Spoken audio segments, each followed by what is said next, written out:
Celtic head into another European night, but this one doesn't come wrapped in the usual excitement. The atmosphere around the club right now is heavy, and it's fair to say the fans are split. Some are still trying to back the team no matter what, while others are struggling to find even a flicker of belief. Thursday night brings the Europa League back into focus, with Sturm Graz visiting Celtic Park, and while on paper it's just the third group game, the truth is it already feels like make or break. Not just for the table, but for the mood, the momentum, and maybe even the manager. Last weekend's performance still hangs over everything like a dark cloud. It wasn't just a defeat, it was a disaster. Another game where the team looked flat, lacked spark, and left supporters questioning if this side knows where it's going. Brendan Rodgers finds himself under real pressure now, and that sense of unease isn't just coming from outside the club. You can feel it creeping into the players, into the stands, into the very identity of what Celtic are supposed to be. And that's exactly why Thursday's game is so much bigger than it seems. Let's start with the basics. 2 games into the Europa League group stage, and Celtic have picked up just 1 point. Qualification for the next round usually demands around 11 points, sometimes 10 if results go your way. That means, realistically, Celtic can't afford to drop many more.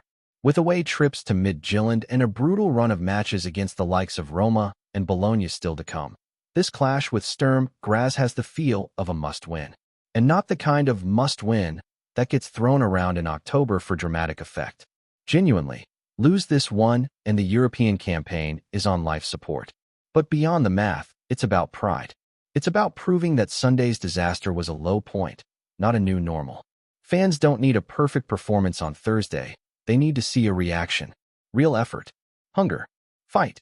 Not just 5 minutes of pressing at the start before fading away.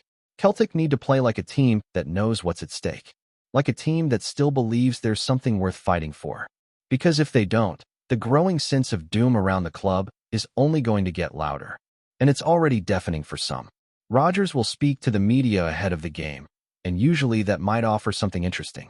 But truthfully, at this point, most people know what he's going to say. We need to work harder, stick together, improve the performance. Fair enough, but words don't change anything anymore.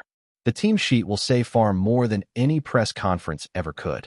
That's where we'll find out whether Rodgers is really ready to make the tough calls, or if he's just going to roll with the same old names and hope for the best again. Some players have become untouchable in this squad, regardless of form. And that's the issue. Rodgers needs to show he can be bold. Drop those who are underperforming, no matter their status, and give a chance to players who've been on the fringes but look hungrier. Because what's happening right now clearly isn't working. This isn't about punishing individuals. It's about trying something, anything, that might spark life back into this team. Names like Schmeichel, Carter-Vickers, and McGregor will probably start again, even though there's a real argument that at least some of them should be rested or even dropped. But realistically, Rodgers tends to keep the spine of the team the same for these European matches. The changes, when they come, usually happen around the edges. Fullbacks could rotate. Donovan and Marcelo Serra might get the nod.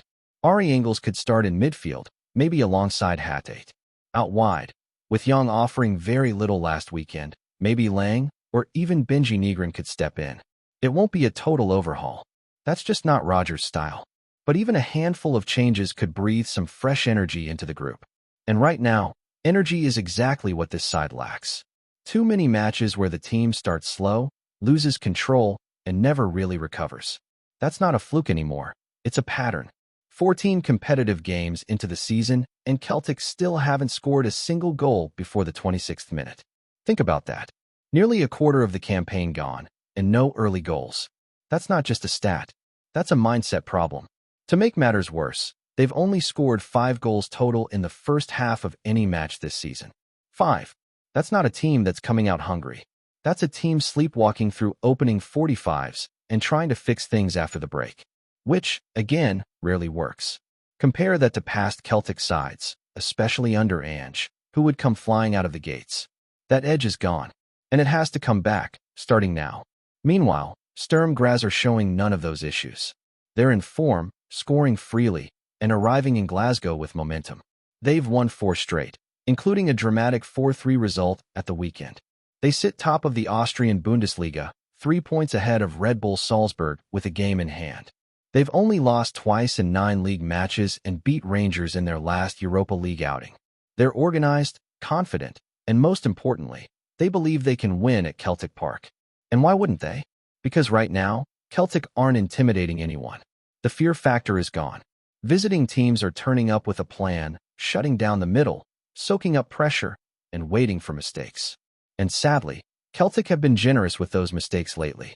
Whether it's individual errors or just complete lack of ideas in the final third, opponents know they'll get a chance or two if they're patient. Sturm Graz will fancy their chances. Big time. And just to add another layer of noise, a report popped up this week linking Ange Postecoglou with his sensational return to Celtic. Of course it caught fire online. But let's be honest, there's no substance behind it. The report came from a source not exactly known for reliability, and even the article itself was vague. Just speculation. Nothing more. Ange isn't coming back. As much as fans miss him, and who wouldn't after those 2 incredible seasons, he's never been one to go backwards. He looks for new challenges, new environments. He's never managed the same team twice, and there's no real sign he's about to start now. It might be tempting to dream about the glory days under Ange, but Celtic can't keep recycling the past. That's what brought Brendan Rodgers back. That's what brought Neil Lennon back. How many times can you go to the same well before it runs dry? This club needs to look forward, not backwards. Find the next big idea, not keep chasing the last one that worked. And if Celtic are serious about growing, that process has to start now. There's a moment in every season where things either start to come together or completely fall apart. And for Celtic, that moment feels dangerously close. It's not just about form anymore, it's about direction. You can almost feel the uncertainty creeping into every corner of the club, the supporters, the squad, even the dugout. A team that once played with clarity and courage now feels hesitant, second-guessing every decision on and off the pitch. And that's what makes this upcoming run of fixtures so crucial. The Europa League may not carry the same glamour as the Champions League, but right now, it represents something even more valuable: purpose. A reason to regroup. A chance to rally. But purpose means very little without performance. What Celtic need now, more than tactics, more than systems, is conviction. Too often this season, the team has looked like it's going through the motions, executing plans without belief. There's a lack of spontaneity, a fear of making mistakes, and ironically, that fear is what's causing most of the problems. Players are taking the safe option, hiding from the ball, choosing backwards passes when the crowd is screaming to drive forward.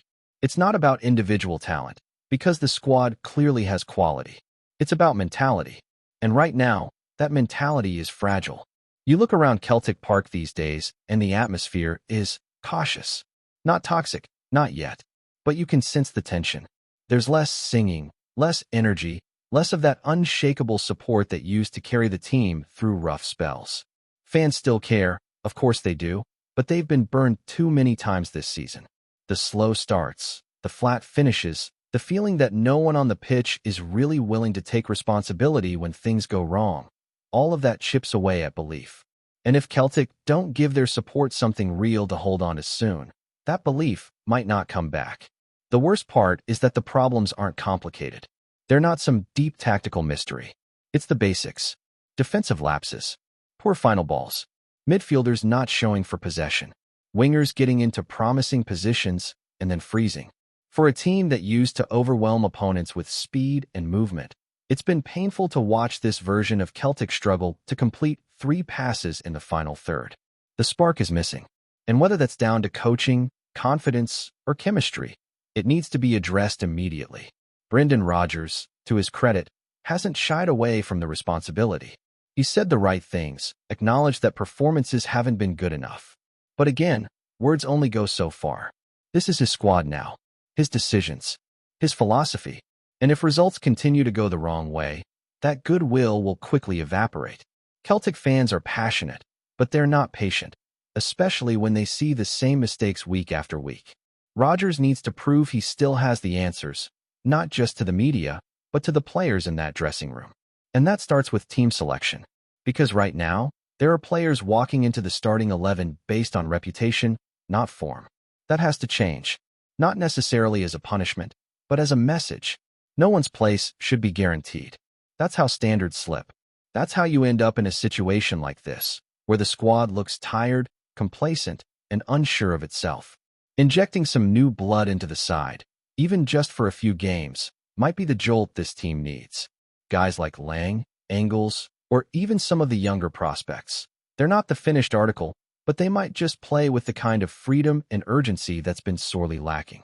The good news, if you can call it that, is that there's still time. The season isn't lost. Not in Europe, not domestically. A strong performance against Sturm Graz could flip the narrative, could remind people what this team is capable of when it plays with purpose. But there's no margin for error anymore. Another lifeless 90 minutes, another early concession, and you fear the damage might become irreparable. It's strange to say this so early in the season, but this doesn't feel like a team building towards something. It feels like a group trying not to collapse. And that's a dangerous mindset. The next few games aren't just about points, they're about momentum, confidence, the ability to believe that one win can lead to another. Because right now, there's no rhythm, no identity. One week it's a cautious 4-3-3, the next it's a desperate push in the final 15 minutes. That's not a plan, that's panic. And yet, this is still Celtic. Still a club with resources, with talent, with one of the most iconic stadiums in Europe. If anyone can turn this around, it's them. But the turnaround has to start now. Not in December. Not after the winter break. Now, players have to take ownership. Rodgers has to be brave. The fans have to feel like their energy matters. Because without unity, on the pitch, in the stands, in the boardroom, this season is only going one way. Sturm Graz will not be intimidated. They'll come to Glasgow with a clear idea of how to hurt Celtic.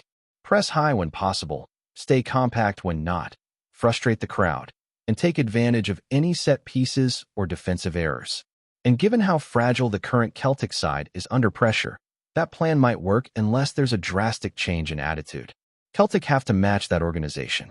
They have to win their duels.